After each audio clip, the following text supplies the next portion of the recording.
Now, the second method is called the historicist view, historicist. This view says that all the talk in Revelation about seal and trumpet and bowl judgments form a symbolic picture of various ages and stages of church development. And further, since this is a prevalent view in the Western church, but far less so in the Eastern, Slavic, Coptic, other branches of the church, then it is common for historicists to attach any specific Bible-related historical event to some event within the Western church. As an example, the corruption and power plays within the papacy of the Catholic Church that have occurred from time to time over the centuries, or perhaps the Reformation begun by Martin Luther. Thus, the signs and the symbols of Revelation relate only to events that somehow involve only the Western church.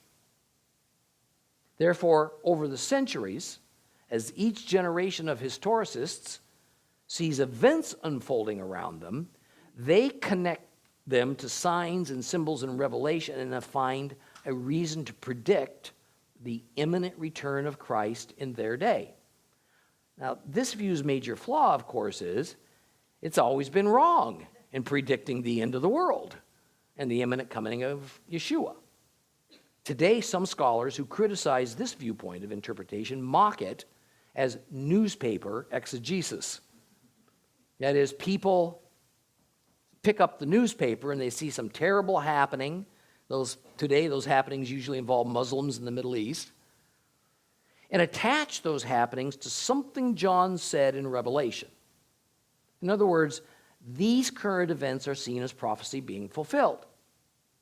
Now, although this view goes back centuries before World War I, if one's interested, one can go back to Christian writings leading up to and during and shortly following World War I that show how a large portion of Western Christians believed that the horrific events of those war-torn years were Revelation prophecy being fulfilled, and that both the end of the world and the return of Christ should be expected at any moment.